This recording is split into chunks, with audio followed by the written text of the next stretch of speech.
Hello tout le monde, je suis ravie de pouvoir vous proposer chaque semaine une nouvelle vidéo autour d'une posture de yoga.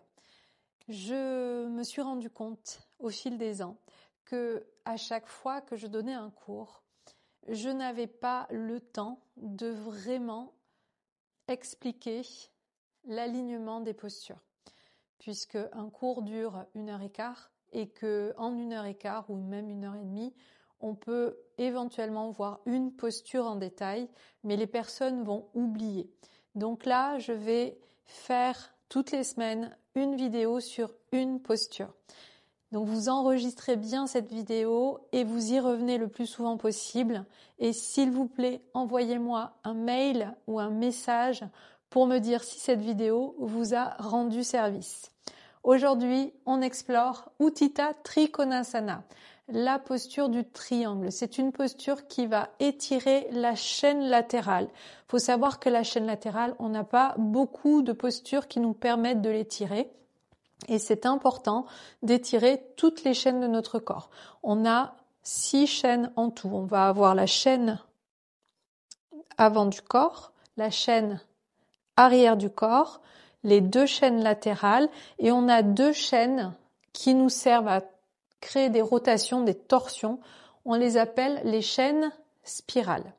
Donc aujourd'hui, on va vraiment se focaliser sur la chaîne latérale, donc des 2 côtés, avec la posture du triangle. Première chose à faire, à chaque fois que vous faites une posture, c'est de regarder, si c'est une posture debout bien sûr, c'est de regarder vos pieds. Pourquoi vos pieds?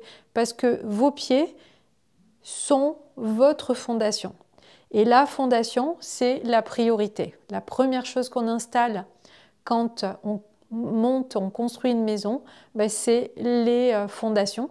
Et donc là, pareil, pour notre corps, on a besoin de s'enraciner dans la terre, d'être stable sur son tapis, sur le sol, pour pouvoir construire les étages de la posture. Donc première chose à faire, tu t'installes, jambes écartées. Donc tu écartes les jambes à peu près 1 mètre. Il ne faut pas que ce soit inconfortable, qu'on ait l'impression de faire un grand écart facial. Et il ne faut pas non plus que ce soit trop serré et qu'on ait l'impression de ne pas être mobile au niveau du bassin.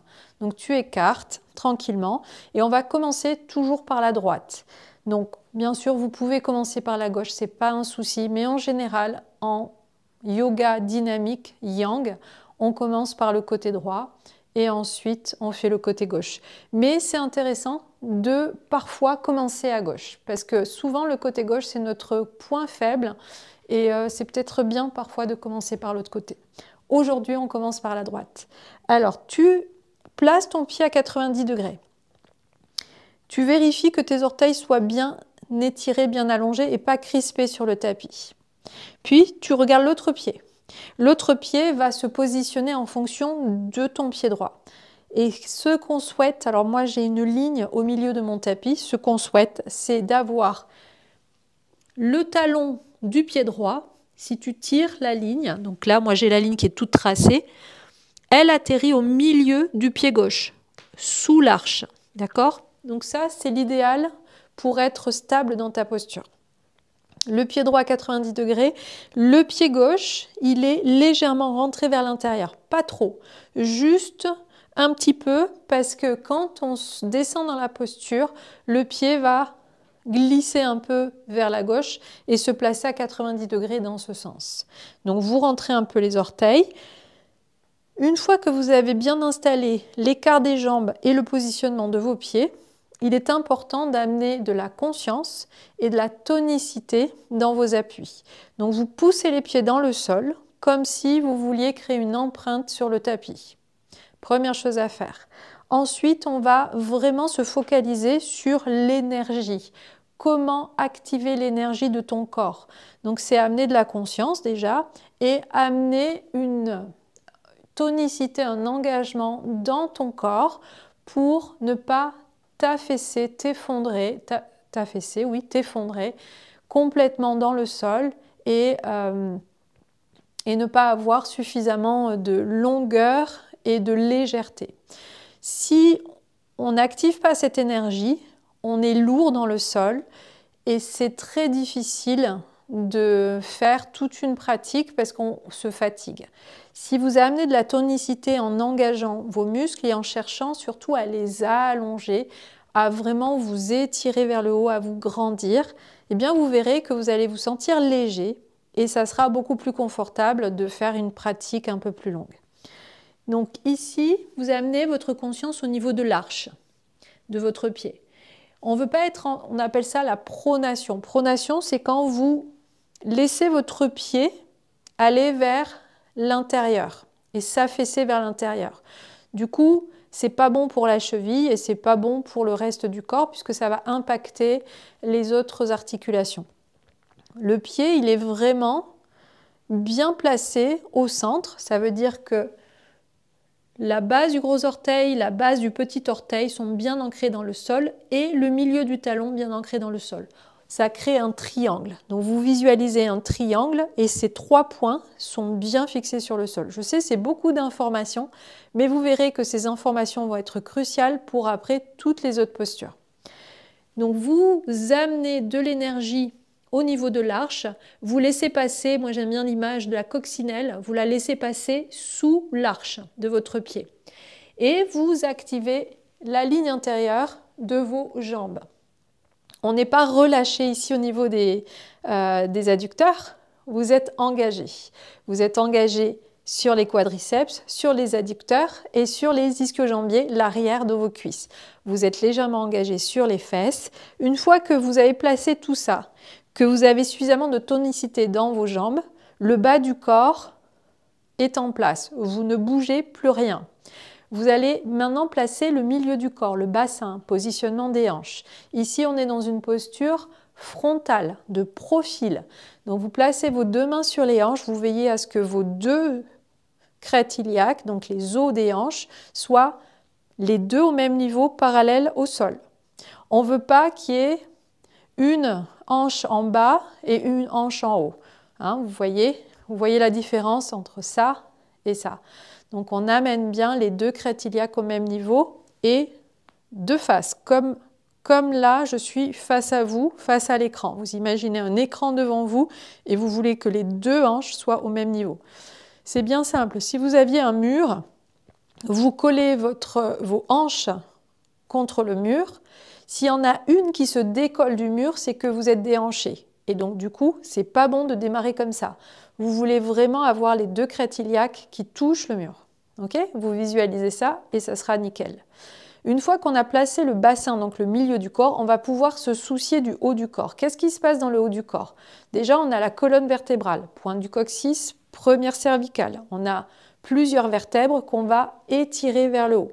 On ne cherche pas à arrondir le dos, à trop creuser le dos, à s'affaisser. On cherche à vraiment s'étirer au maximum, s'allonger. Pour ça, qu'est-ce qu'il faut faire? On va engager ce qu'on appelle les verrous énergétiques.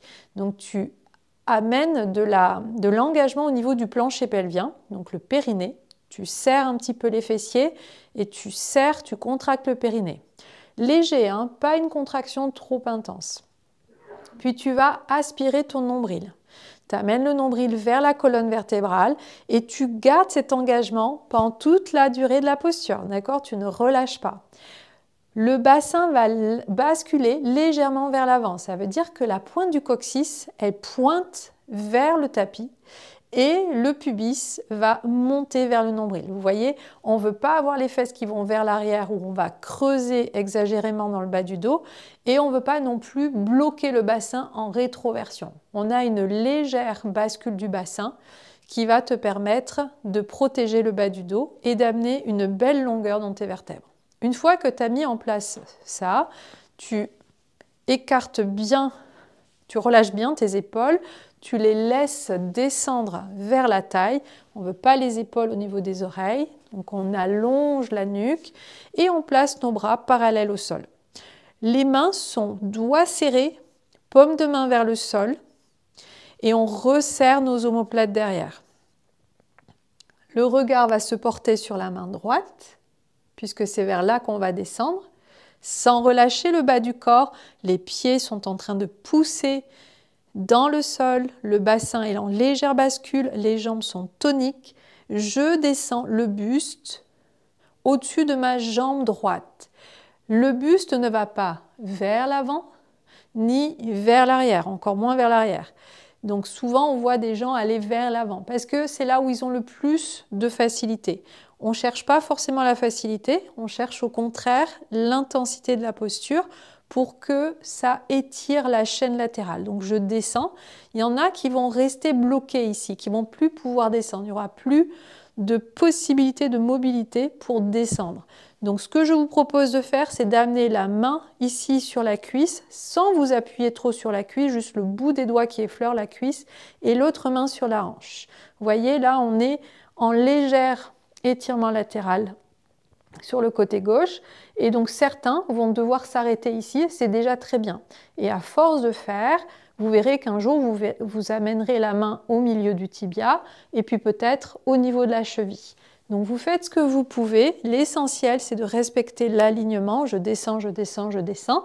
Si j'arrive à descendre très bas, eh bien ici, moi ce que je vous propose, c'est soit vous mettez la main sur le bloc, mais sans vous appuyer, sans vous affaisser en fait. On s'appuie légèrement, un léger appui, mais on ne s'affaisse pas. Pourquoi? Parce qu'on veut amener de la tonicité. Vous voyez ici ce que je fais? Comme si quelqu'un tirait ma main pour m'emporter vers le ciel. Donc c'est ce que je veux garder, cet engagement dans tout le corps. Je ne suis pas affaissée vers le sol et puis ici il ne se passe rien. Je suis engagée de la main gauche jusqu'à la main droite. Donc les bras sont alignés verticalement l'un à l'autre et le buste est idéalement parallèle au sol. Idéalement, je dis bien. Vous êtes en rotation externe sur les deux cuisses. Donc ça veut dire que la hanche ici, on ne veut pas l'amener vers le sol. On veut l'envoyer vers le plafond. Et pour ça, j'amène un engagement, rotation externe de mes deux cuisses. Pourquoi? Parce que c'est une posture qui va travailler sur l'ouverture de vos hanches, tout en travaillant sur la mobilité et le renforcement du buste et de la colonne vertébrale. Le regard, idéalement, il est vers la main qui est vers le haut, donc la main du haut. Mais parfois, certaines personnes ont mal à la nuque, donc ça ne sert à rien de faire quelque chose qui vous fait mal. Vous allez pouvoir garder le regard dans l'axe à l'horizon. Les deux omoplates sont bien resserrées et je prends le temps de respirer. J'inspire sur 4 temps et j'expire sur 4 temps. Je garde la conscience globale de tout mon corps, du bout des orteils jusqu'au bout des doigts. Et je veille à me réaligner micro-mouvement par micro-mouvement, puisque ce n'est pas une posture qui est figée, qui est morte, c'est une posture qui vit à l'intérieur de ton corps, par micro-mouvement. Donc tu restes conscient de tout ce qui se passe dans ton corps et en amenant ta conscience un petit peu partout, tu la fais circuler de bas en haut, de haut en bas, eh bien tu peux réajuster certains mouvements pour aller petit à petit un petit peu plus loin. Donc vous voyez, là j'ai la main sur le bloc, mais je peux très bien amener un petit peu de challenge, garder la main au ras du sol, donc je ne touche pas le sol. Et ici, je suis obligée d'engager encore plus ma force dans les jambes et dans le ventre. Et dans le dos, bien sûr aussi. Donc là, tout travaille. Donc ici, je me repose un petit peu. Et ici, je travaille la stabilité de mon corps, donc les muscles. Je renforce tous les muscles de mon corps. Pour revenir, j'inspire au retour. Ce qui se passe souvent, c'est que si tu n'as pas engagé tes cuisses, tu vas être en hyperextension, donc tu appuies sur l'articulation du genou, tu te fais mal. Donc tu engages bien le quadriceps quand tu remontes, j'inspire et j'expire. Je prends un temps de pause ici, 1 à 2 respirations. Je ferme le pied droit et je fais la même chose de l'autre côté. Je prends le temps de remettre en place tous les alignements. Au début, ça prendra du temps, mais vous verrez que petit à petit, vous allez faire ça rapidement, ça va être instinctif. Au départ, il va falloir vraiment vous poser et prendre le temps d'être intègre dans la posture. Voilà, c'est tout pour aujourd'hui. J'espère que ce tuto vous aura rendu service et vous permettra d'aller encore plus loin dans votre pratique de yoga.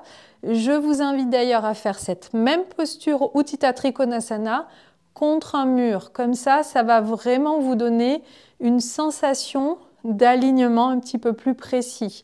Vous placerez les deux fesses, les deux omoplates contre le mur et vous essayez de glisser sans décoller la fesse ou l'omoplate. Et vous allez voir, c'est assez intéressant. Namasté, à très bientôt.